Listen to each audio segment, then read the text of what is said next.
الثقلين جد الحسن والحسين أبي القاسم محمد اللهم صل على محمد وآله الطيبين الطاهرين المعصومين المظلومين ولعنة الله على أعدائهم أجمعين ومنكر فضائلهم ومسائلهم. أما بعد فقد قال الله تبارك وتعالى في القرآن الكريم وقوله الحق بالحق. بسم الله الرحمن الرحيم. ولنبلونكم بشيء من الخوف والجوع ونقص من الأموال والثمرات وبشر الصابرين. صلوات محمد وعلى آله بات آغاز کرنے سے پہلے سب سے پہلے گزارش آپ حضرات کی خدمت میں ایک مدرسہ حمد اور تین مدرسہ توحید کی قراءت فرما کر مرحومہ عصمت زہرا بنت ارشاد حسین اور اہل خانہ کی جملہ موہی مناقب کے روح ارشاد.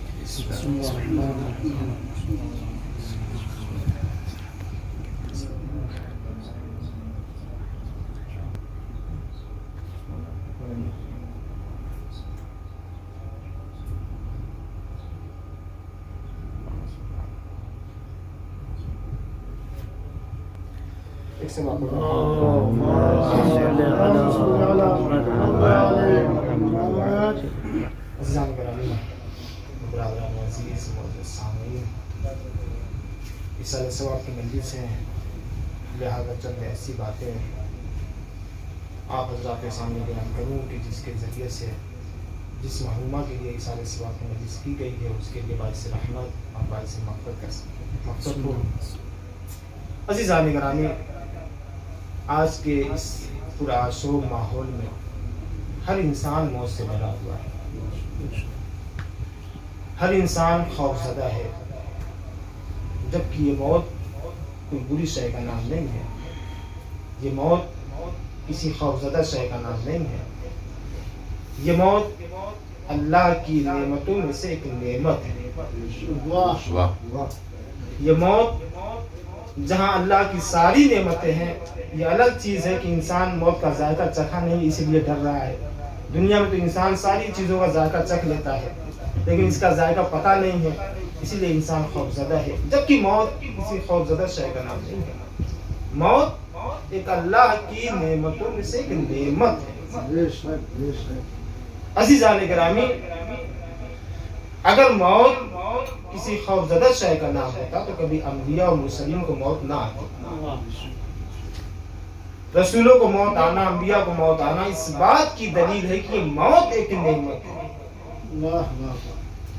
عزیزان گرامی، جس آیت کریمہ کی میں نے تلاوت آپ حضرات کے سامنے کیا ہے اس میں پروردگار عالم یہ ارشاد فرما رہا ہے کہ ہم وَلَنَبْلُوَنَّكُمْ بِشَيْءٍ، کہ ہم تمہارا امتحان لیں گے. اس میں آپ اہل علم تشریف فرما ہے، لام تاکید بھی ہے اور انہوں نے ثقیلہ بھی ہے. یقیناً ہم تمہارا امتحان لیں گے. اس شے کے ذریعے سے بِشَيْءٍ مِنَ الْخَوْفِ، خوف کے ذریعے سے امتحان. میں نے کہا کہ انسان خوف زدہ ہے، انسان خوف میں ہوتا ہے. اللہ کہہ رہا ہم خوف کے ذریعے سے بھی امتحان لیں گے. والجوع، اور بھوک کے ذریعے سے بھی امتحان لیں گے. انسان مفلسی میں ہے، غربت میں ہے، بھوکا ہے، رزق نہیں ہے اس کے پاس، لیکن اگر انسان اس مفلسی میں، اس غربت میں پروردگار کا شکر ادا کرتا ہے. آپ نے مثال دیکھی ہوگی، لوگ کہتے ہیں فلاں آدمی ہم نے بلند مقام تک پہنچا دیتا ہے. اگر انسان صبر کرتا ہے تو اللہ اسے بلند مقام، ایک بلند درجہ عطا کرتا ہے. اس کے بعد کیا کہتا ہے؟ وَنَقْصٍ مِنَ الْأَمْوَالِ، ہم مال کی کمی کے ذریعے سے امتحان لیں گے.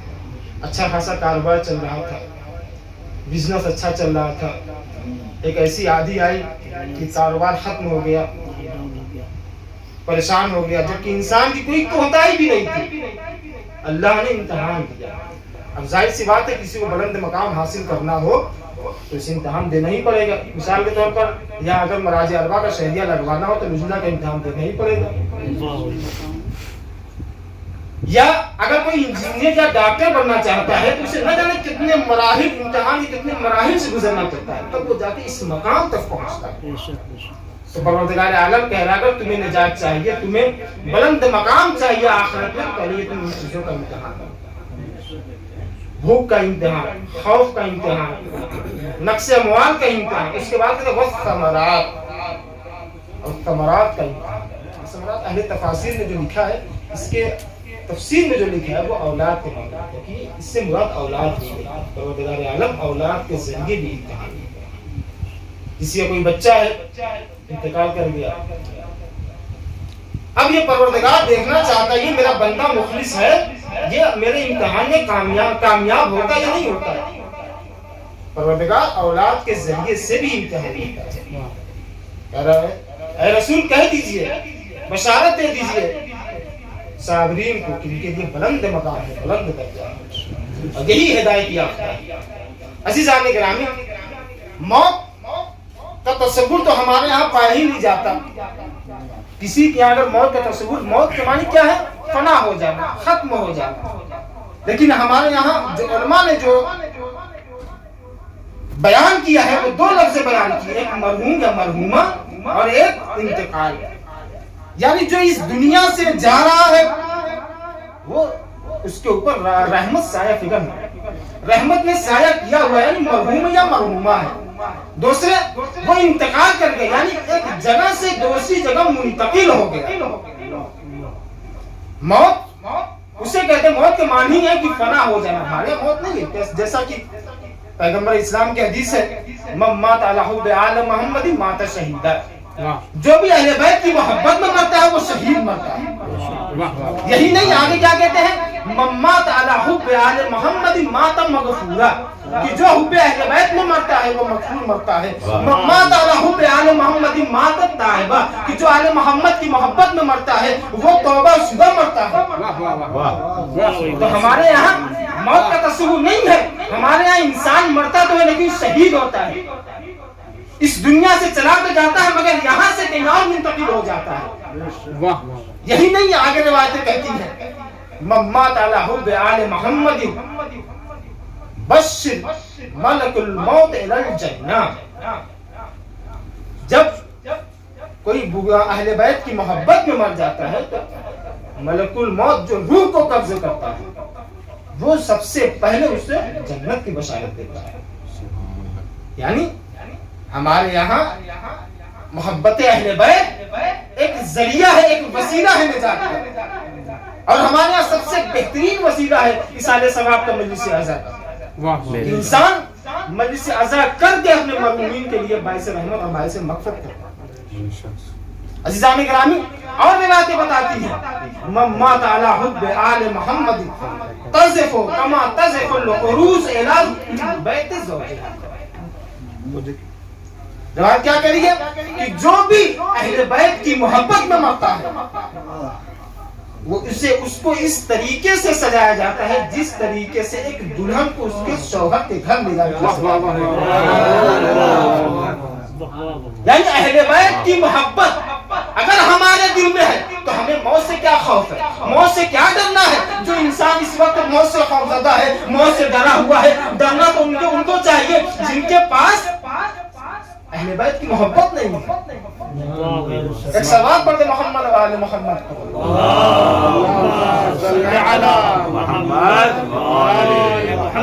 ہمارے یہاں وسیلہ ہے, ذریعہ ہے اہل بیت کی محبت. ہمارے یہاں ہم موت سے کیوں ڈریں؟ مولا کائنات نے کیا کہا کہ چاہے موت ہم پہ آ پڑے یا موت پہ ہم جا پڑے, ہمیں کوئی فرق نہیں پڑتا. جنہیں موت سے ڈر تھا وہ پہاڑوں پہ جایا کرتے تھے. جسے موت سے ڈر نہیں تھا وہ میدان جنگ میں لڑتا رہا, رسول کی حفاظت کرتا رہا. ایک سوال پڑھتے محمد و آل محمد.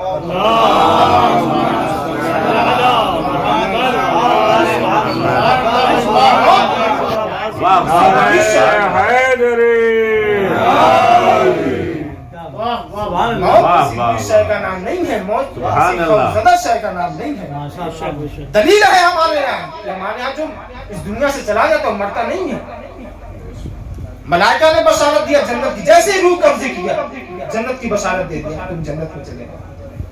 اور روایتیں بھی ہیں کہ جب انسان مرتا ہے محبت آل محمد میں تو اس کے لیے قبر میں 2 دروازے جنت میں کھول دیے جاتے ہیں۔ ملک الموت نے بشارت دیا جنت کی۔ اب ایک بات اور عرض کرتا چلیں کہ انسان جب اس دنیا سے چلا جاتا ہے غسل و کفن دیا جاتا ہے، کیا دلیل ہے کہ ہمارے یہاں جو اس دنیا سے جا رہا ہے وہ مر گیا ہے یا جو زندہ ہے، شہید ہے روایت نا کہ جو بھی اہل بیت کی محبت میں مرتا ہے وہ شہید مرتا ہے۔ اس کا مطلب یہ ہے وہ ساری چیزیں دیکھتا بھی ہے، سنتا بھی ہے، سمجھتا بھی ہے۔ سبحان اللہ، شہید یہی تو ہے۔ موت کے معنی فنا ہو جانا، لیکن ہمارے یہاں کوئی نہیں مرتا، وہ شہید ہوتا ہے۔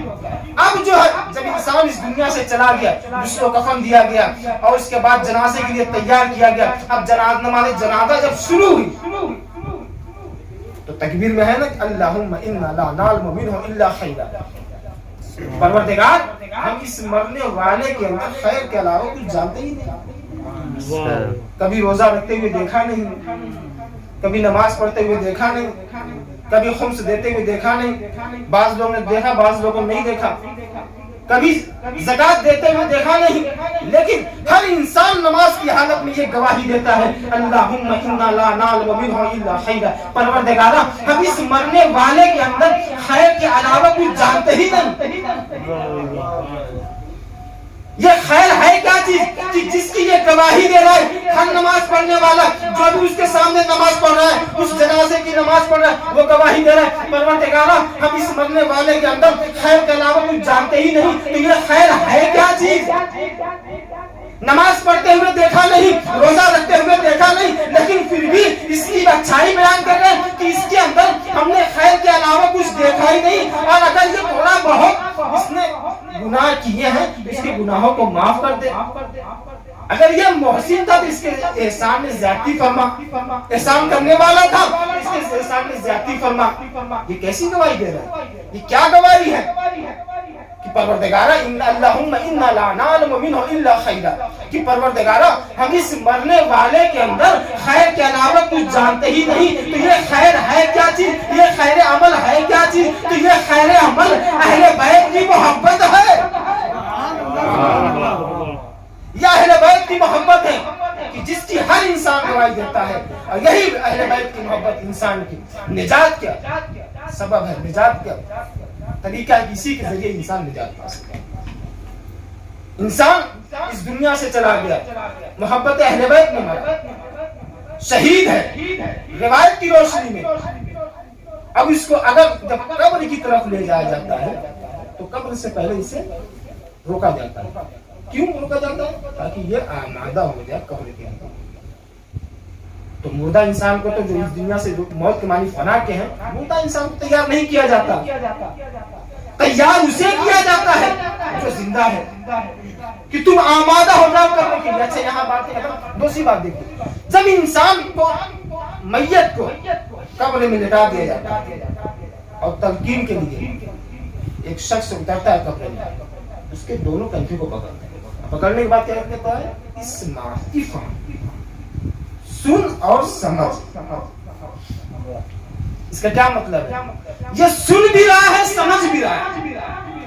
یہ اہل بیت کی محبت میں جانے والا انسان، انتقال کرنے والا انسان جس کے اوپر موت طاری ہوئی، یہ سن بھی رہا ہے سمجھ بھی رہا ہے۔ رسول کی محبت میں، مولا کائنات کی محبت میں، اہل بیت کی محبت میں یہ ساری باتیں سن رہا ہے کہ ابھی کیا کہیں گے ملائکہ آئیں گے، تیرا رسول کون ہے، تیرا اللہ کون ہے، یہ ساری چیزیں بتا دینا۔ اس کو سمجھایا جا رہا ہے، اس کو سنایا جا رہا ہے، اس کو بتایا جا رہا ہے۔ ابھی ملائکہ آئیں گے تو اس سے سوال کریں گے، تو یہ بتا دینا، یہ بتا دینا، یہ بتا دینا، ساری باتیں بتا دینا۔ اس کا مطلب یہ جو اس دنیا سے جا رہا ہے سن بھی رہا ہے سمجھ بھی رہا ہے، تو جس کی محبت میں یہ دنیا سے گیا اس کی محبت میں سن بھی رہا ہے سمجھ بھی رہا ہے، تو جس کا یہ غلام ہے اس کے آگے کا کیا کہنا؟ دنیا والوں، مسلمانوں، ہوش کے ناخون رکھو، رسول کی محبت میں یہ دنیا سے گیا، موت جیسی چیز اس کے اوپر سے گزری لیکن اس کے دماغ پہ اثر نہیں ہوا، تو رسول کو معمولی بخار میں رسول کو معمولی مقام میں تم یہ کہتے ہو رسول حجام کیا ہے؟ سبحان اللہ. جن کی محبت میں یہ گیا موت جیسی چیز اس کے اوپر سے گزر گئی لیکن اس کے دماغ پہ اثر نہیں ہوا، اس کے ذہن پہ اثر نہیں ہوا. تو جو اس کا آقا ہے، جو اس کا مولا ہے، اس کے ذہن پہ تمہیں کیسے شک پڑا ہے؟ عزیزان گرامی، میں نے کہا کہ موت کسی خوفزدہ شے کا نام نہیں ہے، موت کسی عجیب و غریب شے کا نام نہیں ہے. موت اللہ کی نعمتوں میں سے ایک نعمت ہے. بعض جو اللہ کے مخلصین بنتے ہیں انہیں اپنی موت کا بھی علم ہوتا ہے اور وہ موت کے لیے آمادگی کرتے ہیں. جیسا کہ میں ایک جناب عبد الزہرا الکعبی جو عراق کے مشہور ترین ذاکر تھے، ایک عالم باعمل تھے، عالم باعمل تھے، مشہور عالم دین. یہ کہیں جہاز سے سفر کر رہے تھے. اس وقت شاید یہ پانی کا جہاز تھا. ان کے ساتھ ایک ان کا دوست یا کوئی ان کے ساتھ ایک تھا. ایک وقت ایسا آیا کہ موجیں کشتی جس جہاز میں بیٹھے ہوئے تھے موجیں اتنی تیز تھی کہ قریب تھا کہ جہاز ڈوب جائے. جو ان کا دوست تھا ان سے کہنے لگا لگتا ہے اب ہم اس دنیا میں اب نہیں رہیں گے، اب ہم یہاں سے چلے جائیں گے، یہ ہمارا آخری وقت ہے.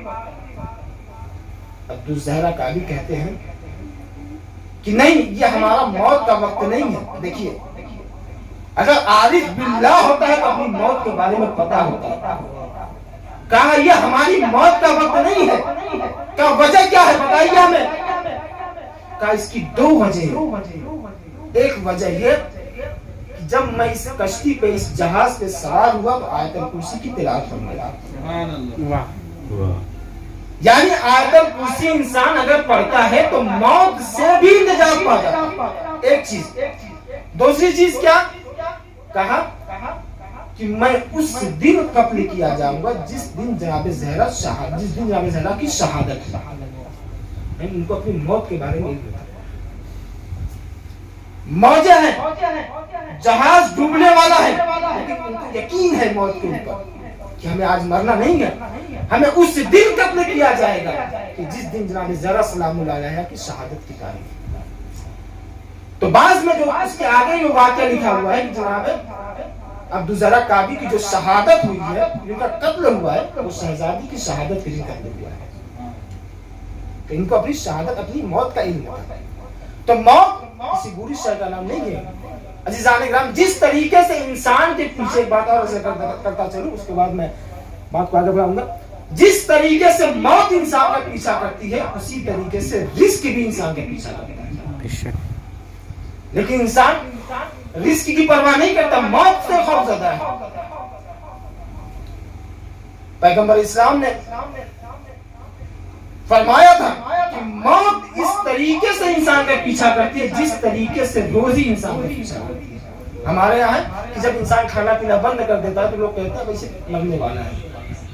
جب بستر پہ لیٹ جاتا ہے، کھانا پینا بند ہو گیا، 2-3 روز گزر گئے، کام بس جانے والا اس دنیا سے. تو پیغمبر کی حدیث ہے کہ اگر انسان جس طریقے سے انسان کے پیچھے موت دوڑتی ہے اسی طریقے سے روزی رزق انسان کی، جب تک انسان کا اس دنیا میں رزق ہے انسان اس دنیا سے جا نہیں سکتا. پیغمبر اسلام اسی حدیث کو مولا کائنات نے اپنے اصحاب کے سامنے بیان کیا. ایک سمجھدار صحابی تھا، کھڑا ہو گیا، کہنے لگا یا علی یہ بتائیے اگر ایک کمرہ ہو اور اس کمرے میں ایک سوئی کے برابر سوراخ نہ ہو اور اس میں ایک انسان کو قید کر دیا جائے، اس تک رزق کیسے پہنچے گا؟ اس تک رزق کیسے پہنچے گا؟ مولا کائنات نے کہا اچھا یہ بتاؤ کہ اگر اس کمرے میں اس انسان کو قید کر دیا جائے، رکھ دیا جائے کہ جس میں ایک سوئی کے برابر سوراخ نہیں ہے، تو اس کمرے میں وہ انسان زندہ رہے گا یا مر جائے گا؟ کہا مر جائے گا. تو کہا اچھا یہ جب مر جائے گا یہ انسان کیوں مر جائے گا؟ کیونکہ اس کو آپ کو دانا نہیں ملے گا، اس وجہ سے یہ مر جائے گا. تو کہا جب یہ مر جائے گا ملک الموت جیسا فرشتہ اس قید کمرے میں جس میں ایک سوئی کے برابر سوراخ نہیں ہے اس کمرے میں پہنچ کر اس کی روح کو قبض کر کے لے کر چلا جاتا ہے، تو یہ کیسا اللہ کا انصاف ہوگا کہ ایک فرشتہ جو موت کا ہے وہ اس کمرے میں چلا جائے، اور ایک فرشتہ جو رزق کو تقسیم کرتا ہے وہ اس کمرے تک نہ جائے۔ جب اللہ کا ایک فرشتہ جو موت کے اوپر مامور ہے وہ اس کمرے میں پہنچ سکتا ہے، تو وہ فرشتہ کیوں نہیں پہنچ سکتا کہ جو رزق تقسیم کرتا ہے؟ تو جس طریقے سے انسان کے پیچھے موت ہے اسی طریقے سے انسان کے پیچھے رزق ہے۔ عزیزان گرامی، موت اگر ہم اہل بیت کے چاہنے والے ہیں تو ہمیں موت سے خوفزدہ نہیں ہونا چاہیے۔ میں نے حدیث بیان کی، اسی لیے تو کربلا کے میدان میں چھوٹے بچے ہیں، وہ بھی میدان قتال میں جانے کے لیے آمادہ ہیں۔ کیوں آمادہ ہیں؟ کیوں کہ وہ جانتے ہیں کہ یہ دنیا فانی ہے، ہمیں اس دنیا میں ہمیشہ نہیں رہنا ہے۔ عزیزان گرامی، یہ ایک مرحومہ کی سال ثواب کی مجلس ہے۔ میں چاہتا تھا کہ شہزادی کے کچھ مسائل بیان کر دوں تاکہ مرحومہ کے لیے نجات کا سبب بنے، مرحومہ کے لیے رحمت کا سبب بنے۔ عزیزان گرامی، جس مرحومہ کی مجلس ہے، میں نے پوچھا آیا اس مرحومہ کے کچھ بچے ہیں یا نہیں ہیں، تو مجھے بتایا گیا کہ اس مرحومہ کے 2 چھوٹے بچے ہیں۔ عزیزان گرامی، لیکن 2 چھوٹے بچے ہیں، لیکن گھر والے دیکھنے والے، گھر والے ان کو دیکھتے ہیں، سنبھالتے ہیں۔ لیکن ایک وقت وہ بھی آیا کہ جب شہزادی کے دروازے پہ آگ اور لکڑیاں جمع کی گئی، وہی لوگ آئے کہ جو رسول کے زمانے میں، رسول کی حیات میں رسول کے سامنے اپنے آپ کو سب سے بڑا صحابی ثابت کرتے تھے، اور آج در زہرا پہ آگ اور لکڑیاں لے کر اکٹھا ہو گئے، اور کیا کہا؟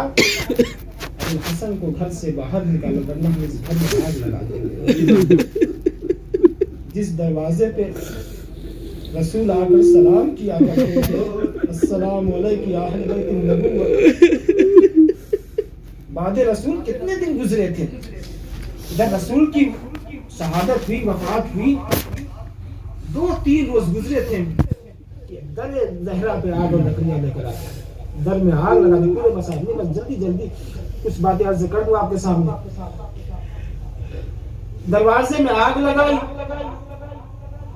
روایت بتاتی ہے، شیخ عباس کنوی لکھتے ہیں کہ شہزادی دروازے کے پیچھے کھڑی تھی، ادھر دروازے میں آگ لگائی گئی، جب دروازہ جلنے لگا، دروازے کا حصہ کچھ جل گیا۔ ایک مرتبہ اس عمر ملعون نے دروازے پہ ایک پیر مارا، دروازہ شہزادی دروازے کے پیچھے تھی، اب شہزادی ہے دروازہ اور دیوار کے درمیان۔ میں روایت بتاتی ہے کہ شہزادی جب دیوار کے درمیان تھی تو اس دروازے میں ایک میخ تھی، جو میخ آگ کے ذریعے سے سرخ ہو گئی تھی، وہ میخ شہزادی کے سینے میں پیوست ہوئی، شہزادی کچھ کھا کے گری۔ اب عمر ملعون ہے، شہزادی کے گھر میں داخل ہوا، وہ گھر جس گھر میں ملک الموت بھی بغیر اجازت کے داخل نہیں،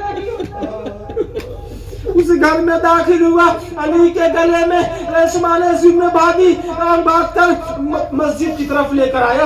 شہزادی ہے، ایک مرتبہ اسما بڑھی، اسما نے شہزادی کو گز سے افادہ کیا، شہزادی کو اٹھایا۔ ایک مرتبہ شہزادی جیسے اٹھی، کہا ابو الحسن کہاں ہیں؟ حسن حسین کے بابا کہاں ہیں؟ کہا انہیں ظالم لے کر چلے گئے ہیں۔ ایک مرتبہ شہزادی ہے، اپنا ٹوٹا ہوا پہلو سنبھالے مسجد کی طرف بڑھی اور جانے کے بعد کہتی ہے ابو الحسن کو چھوڑ دو ورنہ میں سب کے بال بکھرے دوں گی۔ ساری باتوں کو چھوڑتے ہوئے، کیونکہ جس مرحوما کی مجلس ہے اس سے کہ چھوٹے چھوٹے بچے ہیں تاکہ ان بچوں کو تسلی حاصل ہو جائے. جب مولا کائنات نے شہزادی کو غسل و کفن دیا، غسل و کفن دینے کے بعد ایک مرتبہ شہزادی کو گھر میں لے کر آئے اور آنے کے بعد کہا اے زینب و کلثوم آؤ ماں کا آخری دیدار کر لو، اے حسن و حسین آؤ ماں کا آخری دیدار کر لو. زینب و کلثوم آئے، ماں کا دیدار کیا، حسن آئے، ماں کا دیدار کیا، لیکن سب سے چھوٹے حسین ہے. ایک مرتبہ مولا کائنات کہتے ہیں اے بیٹا حسین، ارے سب نے اپنی ماں کا آخری دیدار کر لیا ہے، اے بیٹا تم بھی آؤ اور آ کر اپنی ماں کا آخری دیدار کر لو.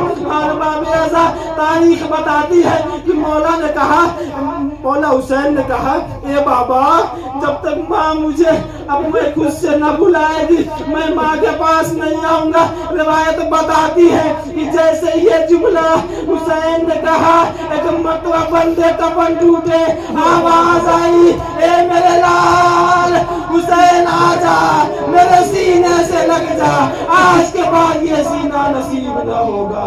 ہاں عزیزان گرامی، علی تھے، علی نے حسین کو رخصت کیا، شہزادی کے جنازے کو جنت البقیع کی قبر میں دفن کیا. اللہ لعنت اللہ بالقوم الظالمین وسيعلم الذين ظلموا أي منقلب ينقلبون. الہی بحق محمد و آل محمد تجھے واسطہ ہے چودہ صلی اللہ علیہ وسلم کا، جو بیمان کو شفا کامل و عاجل عنایت فرما، جو مقروض ان قرضے کو ادا فرما، جو بھی اولاد الذین عنایت فرما، جو بھی ہم لوگ میں مطلع ان کے ہم لوگوں کو دور فرما، اور امام زمانوں کے ظہور میں تعجیل فرما، ان کے امان و احسان و شمار فرما، ایک متصل حمد تین متصل توحید کی اجرات فرما کر